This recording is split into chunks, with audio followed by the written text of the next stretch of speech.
Hi, my name is Tai Knoll, and today I want to share with you my experiences in Morocco and how, with the support of the Undergraduate Research and Scholarship Winner Grant, I had the privilege of exploring Moroccan music through experiential learning. During the winter session of January 2020, I traveled abroad to Morocco for a course on music and healing directed by Dr. Christopher Witulski. Our studies mostly took place at the Riyadh of the American Language Institute in Fez, or ALIF, located in the old city of Fez.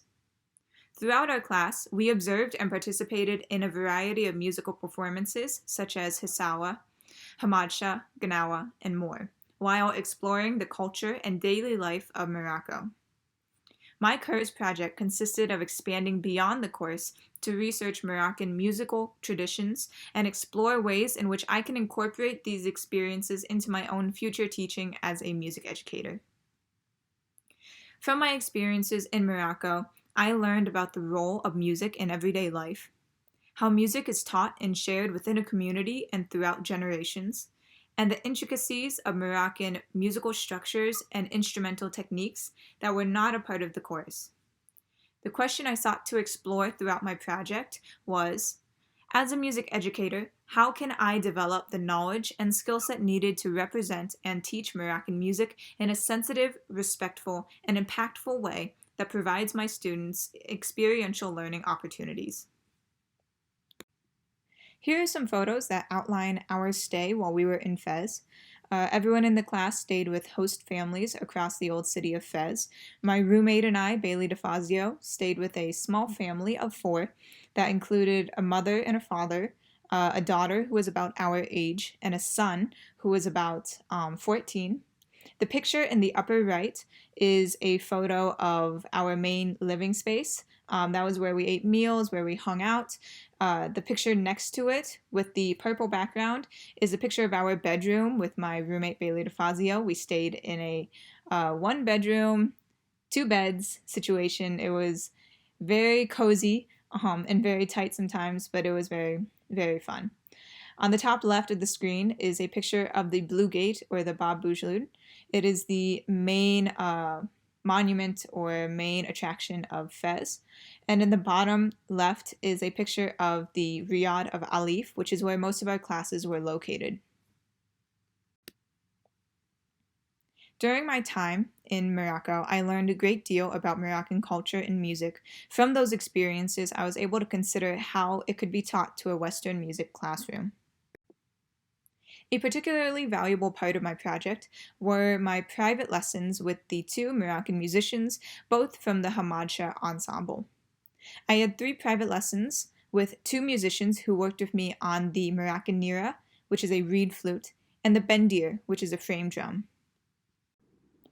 As mentioned on the previous slide, I took lessons on 2 Moroccan instruments, the Moroccan nira, a reed flute photographed on the far left side of the slide, and the bendir, a frame drum, photographed on the far right side of the slide. Here's a clip of my nira lessons from one of my 2 teachers. The lessons usually involved the musicians modeling a melodic or rhythmic line and me echoing them back to the best of my ability. When I worked with one of the instructors, the other would usually accompany on the other instrument.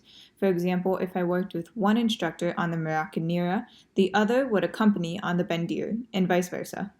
While this is not demonstrated in this particular clip, having that accompaniment helped bring the melodies and the rhythms that I was learning to life.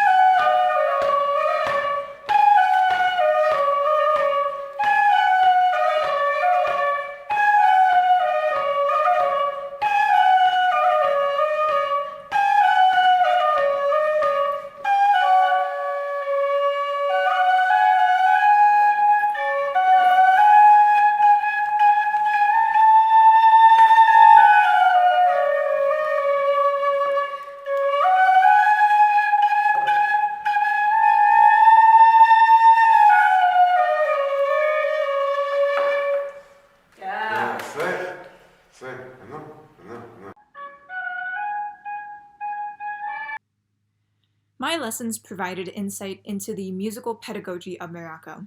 My instructors shared that traditionally, music is ingrained in a Moroccan all their lives. Music is a communal activity introduced at an early age and gradually learned over time. The way in which I was learning was somewhat rare and non-traditional because of the time constraint and the setting.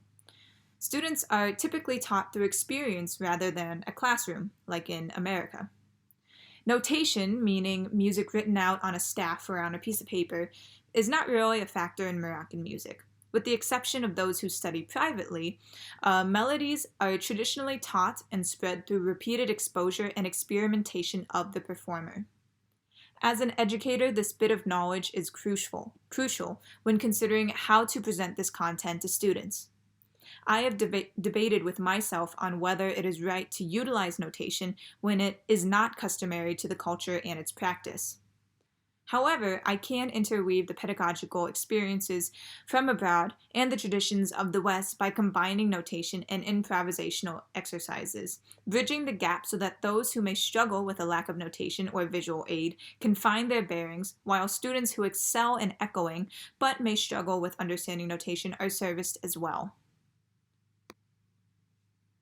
While completing my project and studying abroad, I learned so much about Moroccan music and its role in Moroccan daily life. A considerable factor in this topic is religion and the role music plays in religion. Religion plays a vital role in daily life of Morocco, evident by the call of prayer ringing throughout the city at its designated times. The emphasis on religion plays a role in the education system and the musical practices. All Moroccans are educated on the Quran from an early age, and it's intertwined in the curriculum of the student's education. Music openly promotes the beliefs and practices of Islam, such as Andalusian music, a popular form of traditional music in Morocco. Many musical traditions, like Andalusian or Gnawa music, carry devotional messages.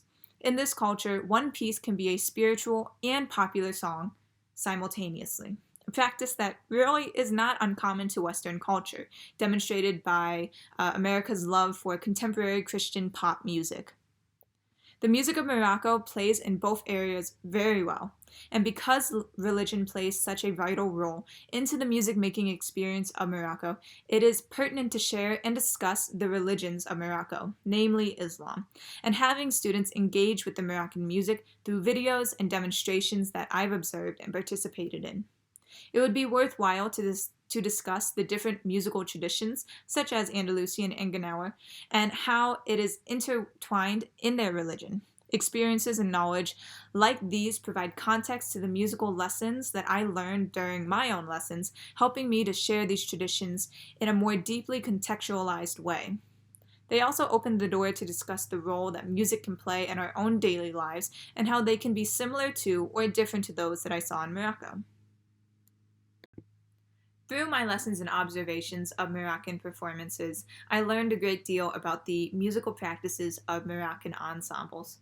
For example, percussion is extremely prominent in Moroccan music ensembles. They greatly outnumber the wind players when present. Each instrument of an ensemble has a specific role. For example, instruments played on the shoulders of performers are utilized to maintain tempo and allow for easy movement during a performance. The korkeb, which is a metal hand percussion, often performing complex rhythm, is used to symbolize the sound of chains of West African slaves, which is also greatly associated with the Gnawan tradition and musical practices. The wind instruments perform heavily ornamented melodies that are widely known and associated with spiritual text. The music of Morocco is extremely participatory. The audience plays an essential role in performances. Clapping is a prominent method for crowd engagement, sometimes clapping alongside the musicians, sometimes clapping new rhythms that contrast the existing rhythms. Dance and movement are also extremely popular for audience engagement. Audiences of a performance are encouraged to allow the music to move them. Music without movement is very uncommon and quite undesired in Moroccan culture. The ensemble responds to the audience as the audience responds to the ensemble. The performance is holistic in that manner, meaning that no two performances will ever be the same. Insight into these performance practices can assist in planning and structuring possible pieces for the class to perform and how I can incorporate different musical experiences into the lesson.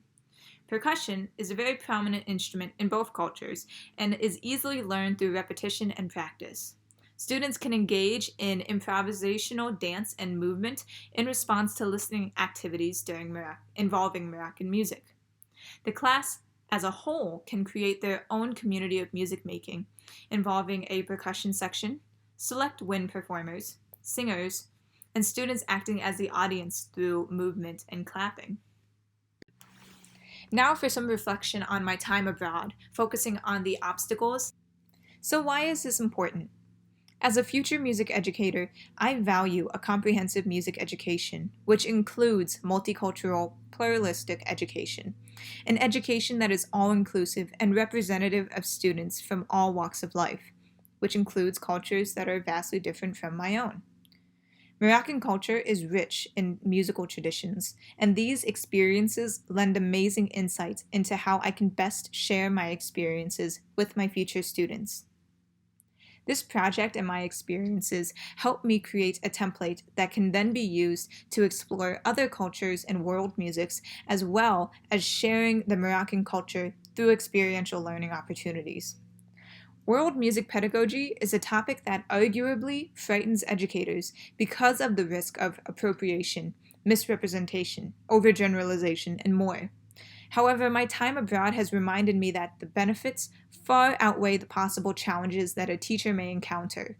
The benefits of world music study include a broader knowledge of cultures, developing more natural acceptance of diversity and inclusivity, exposure to a wide variety of musical genres and practices, and an enriching music education. Completing this research project strengthened my ability to include non-Western music in the classroom, as well as my appreciation of the importance of doing so. Thank you all so much for your time today.